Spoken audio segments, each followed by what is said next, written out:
dois rappeler que le tribunal de Dakar est un tribunal correctionnel qui est le juge pour des chefs de prévention correctionnelle.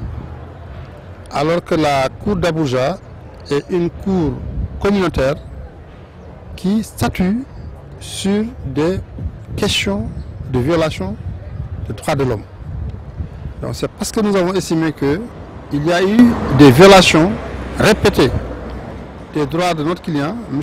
Khalifa Ababakar Sall, et de ses co-détenus, que nous avons saisi la cour de la CEDEAO.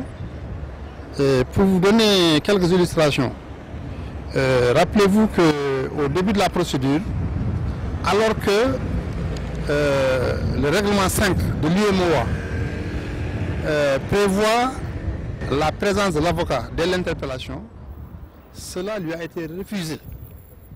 On a refusé que ses avocats l'assistent au moment de son interpellation, au moment de son interrogatoire par la police. Mais c'est une violation d'un règlement communautaire, le règlement 5, en son article 5 de l'UMOA.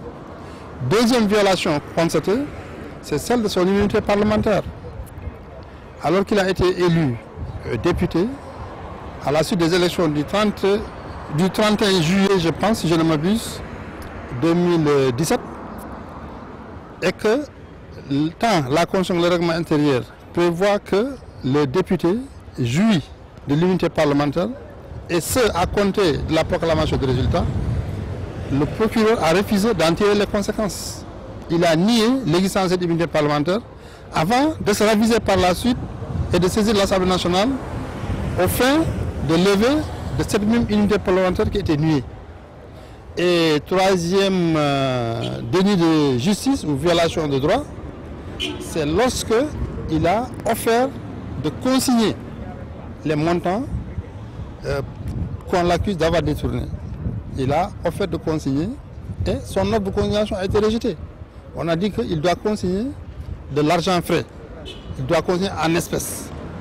Alors que tout le monde sait qu'ici au Sénégal, dans la pratique judiciaire, il y a eu de nombreuses espèces, de nombreux cas dans lesquels les personnes qui étaient inculpées pour détournement de deniers publics ont consigné en offrant des propriétés immobilières. Mais est-ce que ces biens lui appartenaient?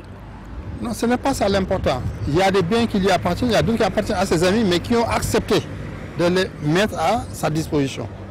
Ce qui est important pour l'État ici, c'était de disposer de ces biens d'une manière qui était tout à fait régulière. Et cela a été refusé.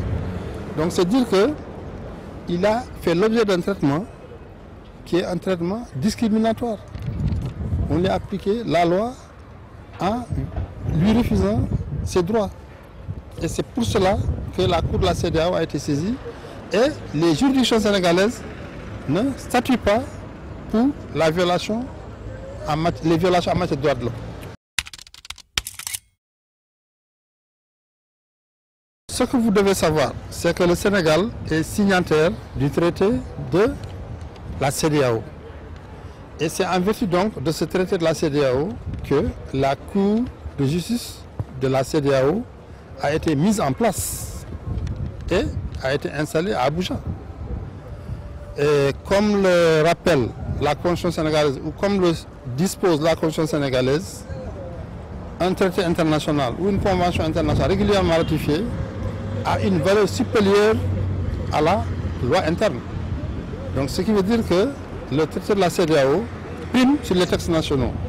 Donc lorsque la juridiction communautaire est saisie, pour éviter une contrariété de décision, pour éviter donc que les deux juridictions se prononcent différemment, la juridiction sénégalaise, qui est en principe inférieure à la juridiction communautaire, devait surseoir à statuer jusqu'à l'intervention d'une décision.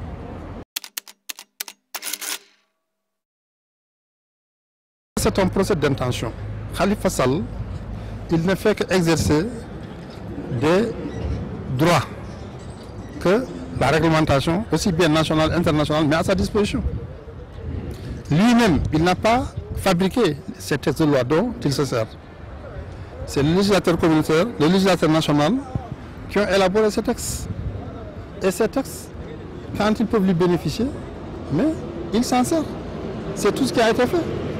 Cela n'a rien à voir à une volonté de refuser d'être jugé.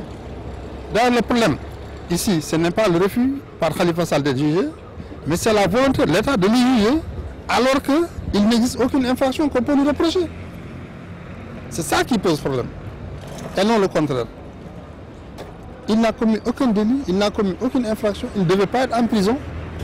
On le met en prison, on l'accuse d'infraction qui n'existe pas et on va le juger coûte que coûte. Quand il se défend, on dit non, pourquoi il se défend? Ce n'est pas normal, il faut qu'il se les juger et condamner. Ça n'a pas de sens. Personne n'a vu dans le monde quelqu'un à qui on reproche d'avoir détourné l'argent, alors que cet argent qu'il est censé avoir détourné, il l'a utilisé au profit de la mairie. Donc, on n'a jamais vu quelqu'un détourner et mettre l'argent détourné à la disposition de sa victime. Ce qui incrimine, c'est la loi.